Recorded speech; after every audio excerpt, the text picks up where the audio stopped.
Hello, everybody. Thank you so much to Daniel Lissing for joining us today, one of the stars of the upcoming Great American Family movie, Catering Christmas. Thank you so much. Oh, thank you so much for having me. It's lovely to meet you and lovely to say hello to Italy.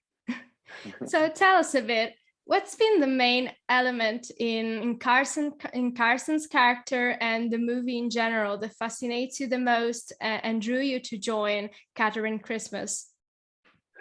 Well, yeah, I have a great relationship with GAC, the network that I'm working with on this, and I've been lucky enough to do a bunch of these Christmas movies. This is my fourth one now, and the team called me up and they said, there is this Christmas movie, do you want to do it? I said, send me the script. And I just thought it was really, we know what we're going to get with these Christmas movies. They have a similar formula, but I really liked, I really liked the script on this one. I thought it was well written for this genre. I thought my character had a really nice arc through the story. So I liked that there was something to play. There was a journey to go on, and these are romantic movies set in Christmas time. I love the idea that Merritt Patterson was my co-star, that she was doing it, because she's a fantastic actor, and I thought that we could find some nice chemistry with each other on screen, and we did. And there were other actors that were involved as well, that were older actors. They had done a lot of stage and they were fantastic. So the team that they had put together for it already was really appealing to me, because I felt like we could help this script, really come alive and have some really sweet moments in it. And that's what we want to do. We want to make people feel good, have those sweet moments. And I think that's what really drew me to this one. And I just had a lot of fun working with everyone on this one. Catering Christmas, and I love food as well. So when you're catering, Italy is famous for its food. Yes. My favorite food, my wife's favorite food is Italian food, of course. And my wife is crazy about pasta. So I've had to learn all these like nice sauces and pasta recipes to keep up with her appetite. But it's the best food for us. Anyway, so yeah, food, Christmas movie, Catering Christmas. That was something that I thought was a nice touch to it as well. So yeah, it was actually an original topic. I don't think there are many more Christmas movies about food and catering in general. Right, exactly right. Yeah. Outside of these common tropes that the Christmas movies are famous for, I think that GAC movies and shows always feature some well-shaped characters that are quite relatable for the audience. And in your opinion, is there any particular feature in Carson's character that you can relate to on a personal level? Yeah, absolutely. So Carson is a creative. He was traveling the world. In fact, he gets offered a job in Milan in the movie, because he's a photographer. So he travels the world photographing the rich and famous and celebrities, all this kind of stuff, gets invited to all the best parties. And he's just he's in that world. He's in that fashion world. He's in that movie world. He's always behind a lens. So that creative aspect I kind of got in him. I've also done a lot of traveling myself. As we were saying before we started recording, I've been to Italy. I've actually been to Italy a couple of times. Need to see much more of it though. Yeah, there was a few things about him that were very relatable to me personally. And I think we're different people, because I think he starts out in the movie just a little bit lost. He's a little bit lost. He doesn't really know what he wants to do.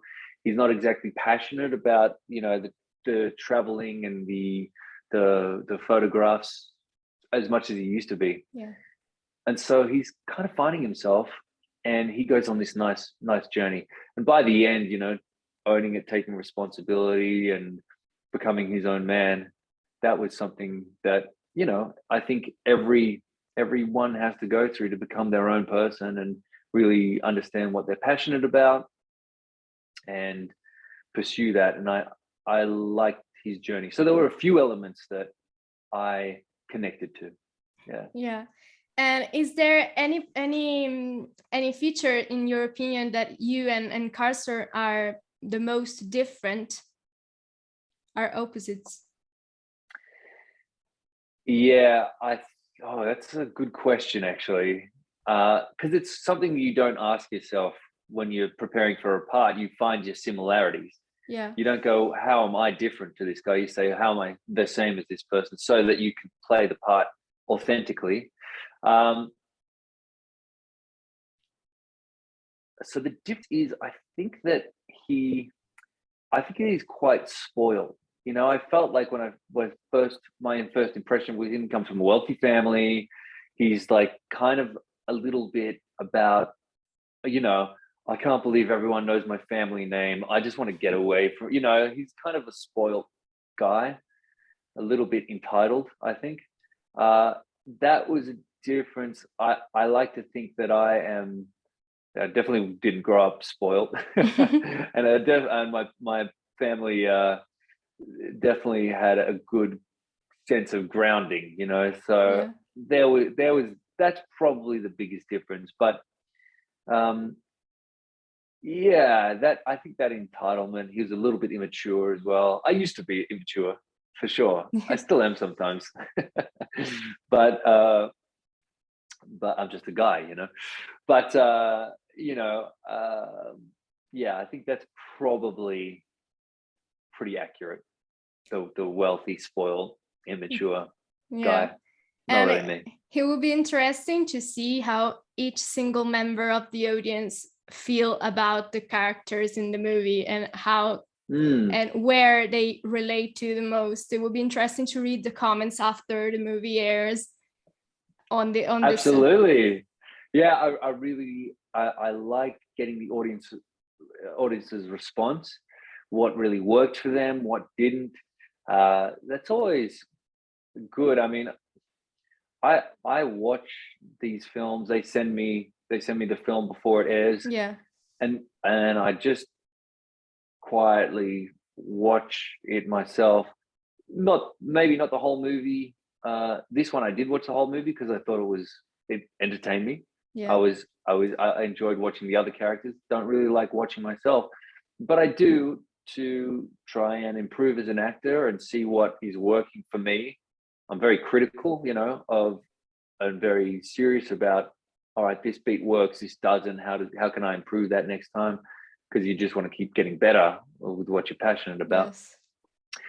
So I'm always interested in, mainly, audience don't watch the way I watch. I watch and critique every beat of a scene technically. Audience watch for, number one, are they entertained? And number two, does that film give them a feeling, right? Exactly. And yes, and that's pretty much it. You want to be entertained, you want to have a good feeling of it, and you want to be rooting for these characters. You want these characters that you like to win, or and so what is it about that as an actor that I can translate across to have the audience on the side of the character, to enjoy themselves, and also not be like stiff and just say the lines and you want to entertain, you want to drive the story forward. Absolutely. So for me, if I get comments afterwards, because a lot of people just, I loved it, it felt great, awesome, that's really good, positive. Or if someone says, oh, I didn't like it, for me it was a little slow, for me it was, well, I don't know, I just didn't care about the characters, then that's good feedback as well for me. So I like when audiences write their comments, and if it's positive, then that's good, and if it's negative, that's good as well, because it kind of lets me know as an actor what's working and what isn't. I can't control the production. That's also a way to improve the way the movie is working, and the storylines are developed, and the characters what they share with the audience. That's exactly right. Yes, as actors, we can't control the overall production. Exactly. So or the script, but if you choose to do a part, then you play it as honestly as you can, and hopefully that translates as a whole picture. Because I was actually talking to a young actor in Australia yesterday, and I was trying to give some advice, what the industry is like over here, and I just through the telling of this reminded myself that we're all in these productions that you see. There's hundreds of people around about that make these things happen. From the offices back at the network to the production office to the crew on set to the actors itself. We're just one piece of a very big picture, one puzzle piece. And if everyone does their job correctly and helps those around them, then you can come up with some really good content. But we have to remember that we're just one puzzle piece in a big picture. So, and the most important piece of that is the audience that views that picture at the end with all these people that have worked on it. That's the important thing, because at the end of the day, we do this so that audiences will enjoy the content.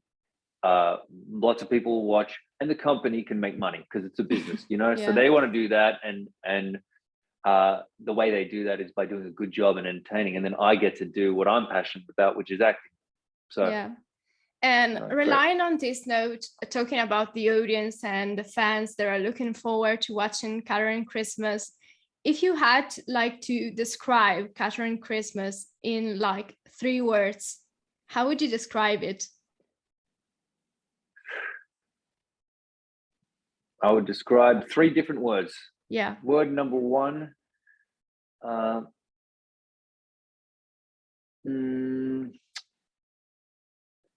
cute.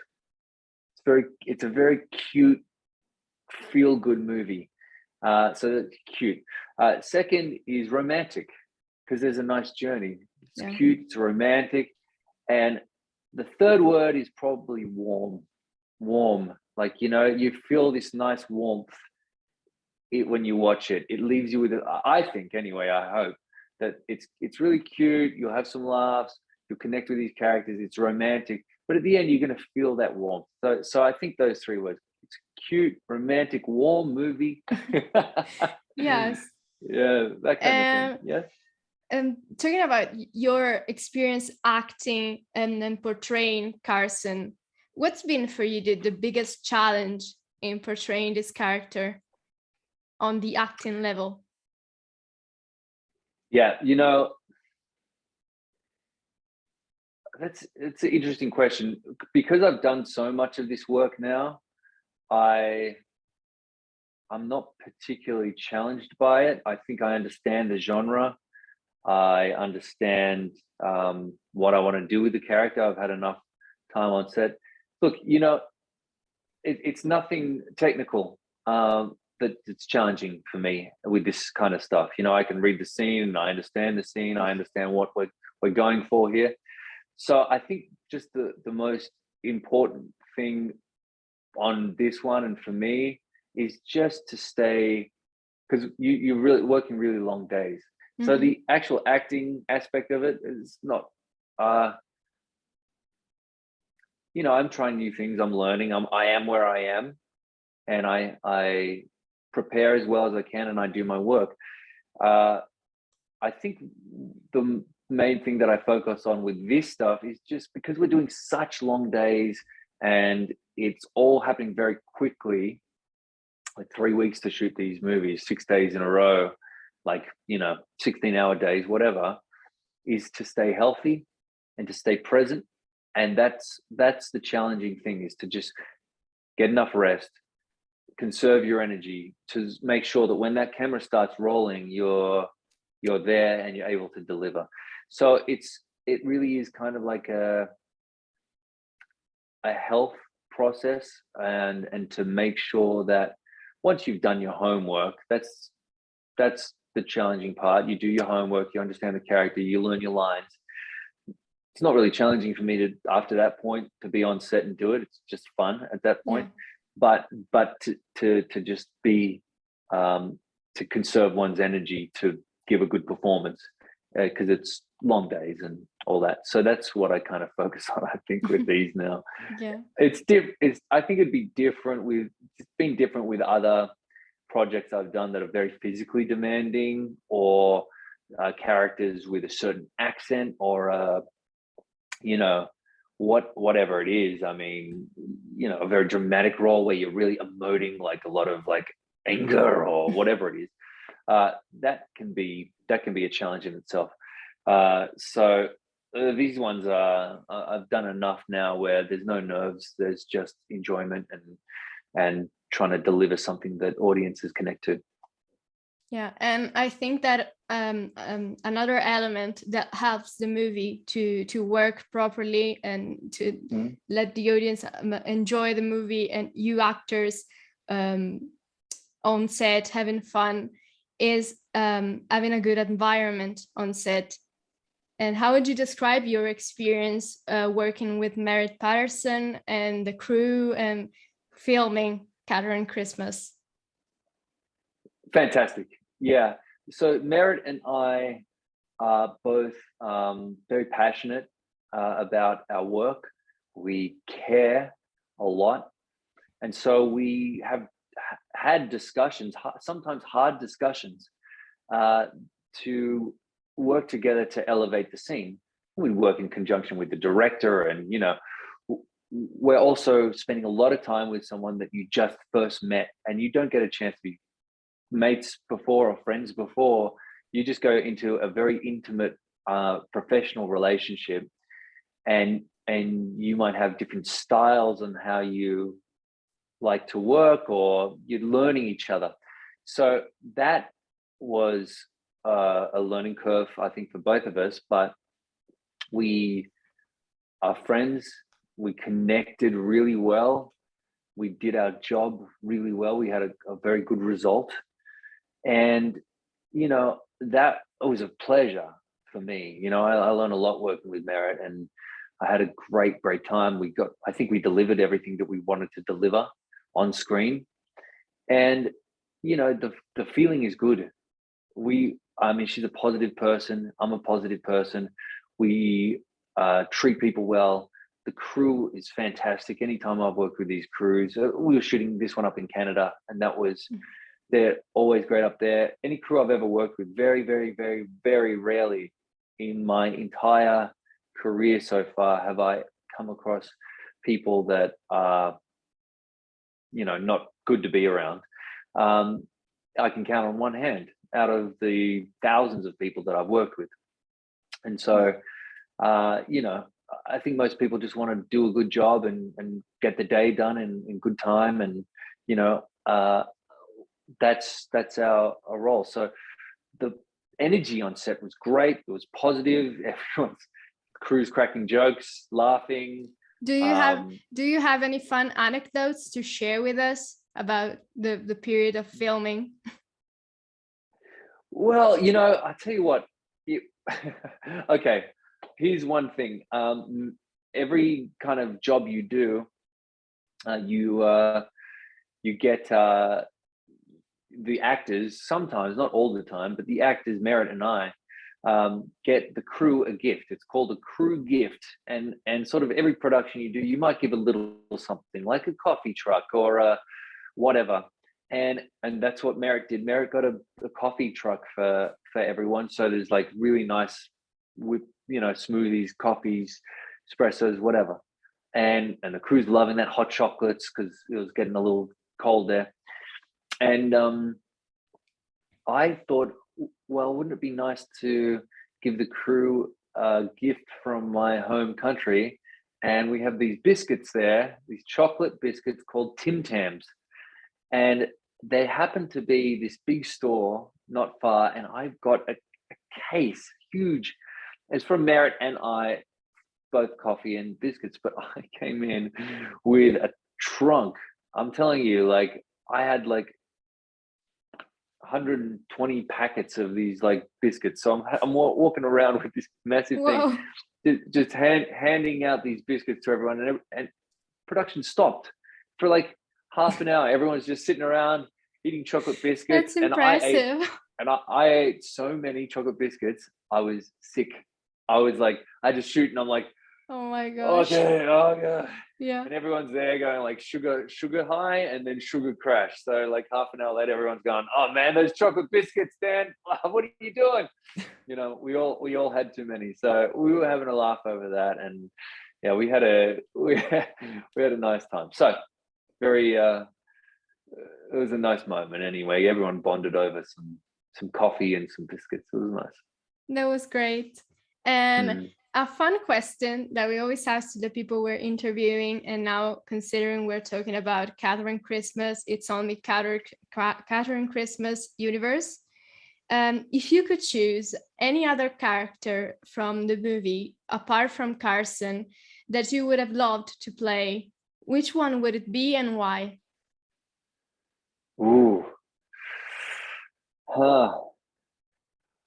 Look, my friend Michael played Robert, the house kind of estate manager, Yeah. and he's a great Canadian actor, and we went out for some meals and some drinks together, and we got on really well. But he just had this really beautiful relationship with my auntie in the film, right? So these two actors that had done a lot of stage work, a lot of television, film, were just had a beautiful story. I mean, the audience is going to see that, and that's going to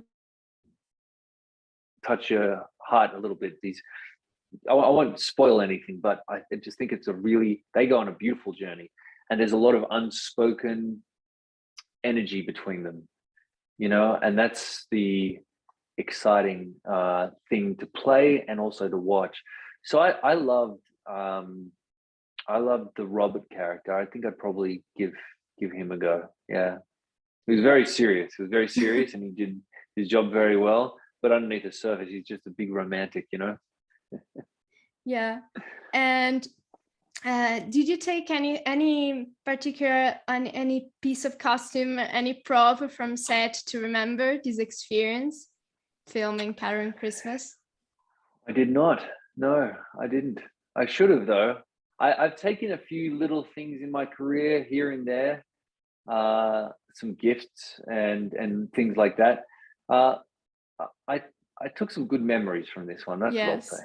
Absolutely. And throwing back instead to the origins of your career as an actor, how did the passion for acting come about in your life? Yeah, well, this is easy, by the way, because it's a very specific moment in time. I grew up and I was very much into sport and music, and I always loved watching movies and television shows, and my family would bring home, you know, the VCR player or DVD, and we would have movie nights. And I remember watching some movies and just like being a young kid into my teen years, and it would just inspire me, and I would think about these films and how I felt about them for days and days and days. And I just always loved it, but I never thought, oh, I want to be an actor. I just knew that I loved movies, right? Those were the things that inspired me, you know, growing up. And in my, late teens and early 20s, I was a musician. I wrote, recorded music. I toured. I had a little band, you know. We did a whole bunch of stuff. I played for a really long time. And I, during that time, had a acting manager, there was a friend of mine that just sent me out for commercials, television commercials. So I did a whole bunch of television commercials in Australia. And one time there was an end of year party with this agency, my music manager, my commercial agent. And then there was this guy that was like, hey man, you should do some acting other than commercials. And I'm like, acting, I don't know, I'm not very good at it. I haven't really done anything. He's like, well, why don't you just see? You like acting? I'm like, I think I do, but I'm just nervous to do it. You know what I mean?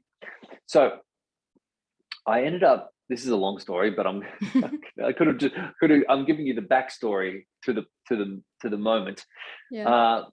But I ended up signing with this guy, and he sent me to an audition, and it was for a short film. It's just a short film, and it was with an American director that was putting this thing together. And I got the part. It was 2 days on set, and we were these college students in the story, and we missed an exam because we were hungover, and we made an excuse that we crashed our car and we try and get a makeup exam. It's called multiple choice. And I was on set for 2 days, and at the end of the second day, I knew I got the bug. It was this process over 2 days working with this American director named Michael Good. And Michael Good is now my writing and producing partner. We've made content together, and he was so collaborative and so good on set. We played with these scenes, and I was like, oh my, I get it. I get acting now. I get this collaborative process. I love this. And I remember like feeling emotional. I called my mom, and I'm like, Mom, I found what I want to do for the rest of my life. And that was because of working with this guy that was so passionate about telling the story.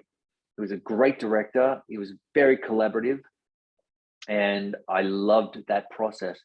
And he and I became good mates after that, but we end up working together ever since then on lots of different projects, and we're really close mates. So we've been writing a television show together for the last like 3 years. So we're about to start moving that out as well. So that was where I really got the passion for acting. And I knew that all the American films were really most of the content that was super inspiring to me. At that time, there's cinema from everywhere that I love. But at that time, I knew I wanted to work in the States. And so I got to work. I went to acting lessons, learned how to break down a script, and then started working on the American accent. And I just really put my head down with acting. And that's what it grew from. And then within 3 years, I was on set on my first American television show. But I had 3 years of like really hard work to get competent. Yes. And then there was a process of becoming a better and better actor. But I started late. I got the bug late. I was 27.